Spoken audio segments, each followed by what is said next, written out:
Terima kasih Anda masih bersama kami. Bagi Anda yang baru saja bergabung, kami hadirkan kembali 3 berita utama hari ini. Bandung Barat terkepung banjir, puluhan rumah dan ruas jalan terendam hingga ketinggian mencapai 1 meter. Ditinggal umroh oleh mertua, seorang menantu nekat membobol rumah mertua, lalu mencuri perhiasan dan uang tunai bersama mantan pacarnya.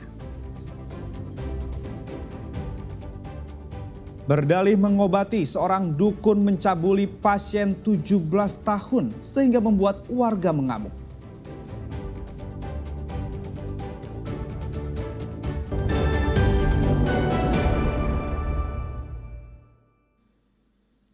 Polisi menangkap penjamret kejam yang tak segan melukai korbannya. Pelaku telah beberapa kali menjamret, adalah residivis kasus serupa yang seakan tidak pernah kapok dengan kejahatannya.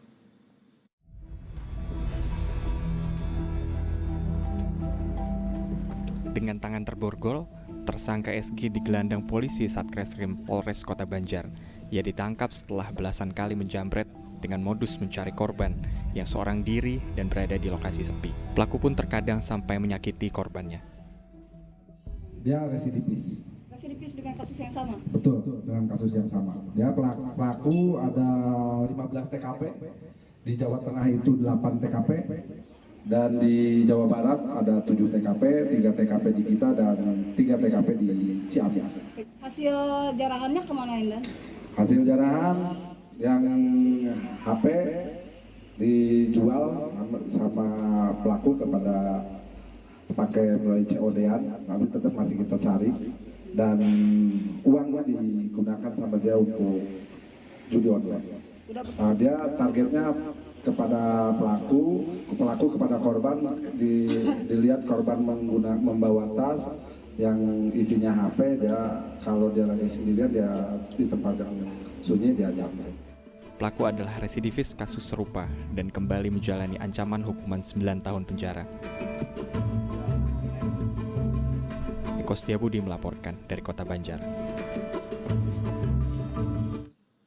Ditinggal umroh, seorang menantu membobol dan mencuri perhiasan mertuanya di daerah Cilengsi, Kabupaten Bogor.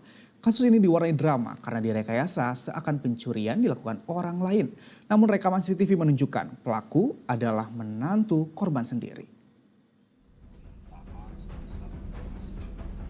Drama pencurian di perumahan Linus Nunggal, Kecamatan Cilengsi, Kabupaten Bogor berakhir sudah. Otak pencurian ternyata adalah menantu korban sendiri berinisial F. Polisi dari Polsek Cilengsi langsung membawa pelaku ke rumah mertuanya dan menunjukkan perhiasan dan uang yang telah dicurinya. Kasus ini diwarnai sandiwara ala sinetron.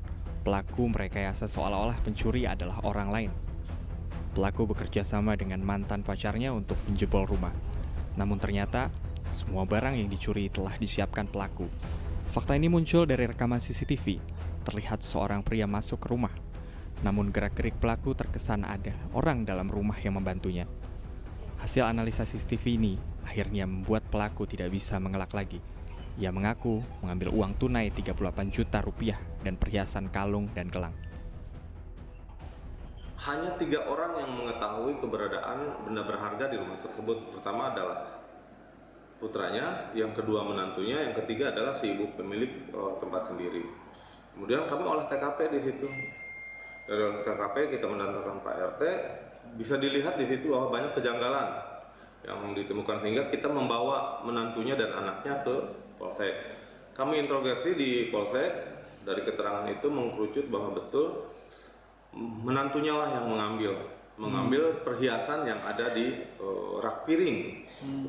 Nah, ketika kita interogasi bahwa betul bersangkutan mengambil di tanggal 9, jadi 8 hari sebelum orang yang laki-laki ini masuk. Jadi di tanggal 9 itu dia mengambil barang tersebut kemudian dibawa ke Jakarta.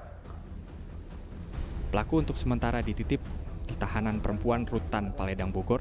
Pelaku terancam pidana penjara 5 tahun sesuai pasal 362 tentang pencurian. Asep Solihin melaporkan dari Kabupaten Bogor. Warga Panjilekan, Kota Bandung geram dengan ulah seorang dukun yang diduga telah mencabuli pasien perempuan 17 tahun. Polisi akhirnya menangkap sang dukun yang berdalih mengobati tetapi ternyata mencabuli pasiennya.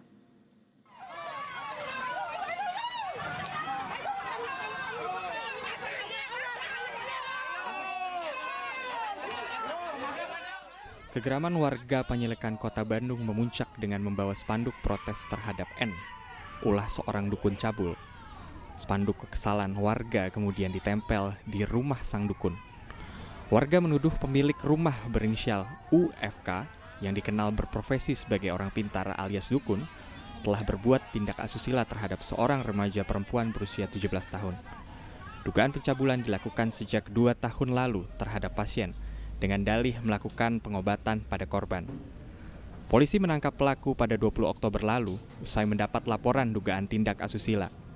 Ritual seolah-olah untuk menyembuhkan dan menyelesaikan masalah pribadi korban berubah menjadi tindakan pencabulan dan menggagahi korban. Lagi, ini kita masih dalami, nanti apakah kita masukkan ke dalam berkas perkara yang ini atau nanti kita masukkan berkas perkara yang berbeda. Tetapi yang pasti sudah ada semenjak ini kita periksa, sudah mulai banyak masuk laporan-laporan, sehingga silakan para warga jika memang mengetahui dari pihak keluarga atau memang ada yang bersangkutan memang mengalami sendiri terhadap perilaku tersangka di belakang saya ini yang mengaku bisa mengobati, jika memang merasa korban atau keluarganya korban, silakan melapor ke Polrestabes Bandung. Karena sampai saat ini sudah ada tambahan 2-3 korban lagi, tapi kita masih dalami seperti apa bentuknya. Polisi juga mendapatkan laporan dari 3 korban yang diduga mengalami nasib serupa. Kini sang dukun cabul akan menghadapi ancaman hukuman 15 tahun penjara. Muhammad Rizal melaporkan dari Bandung. Foto mengirim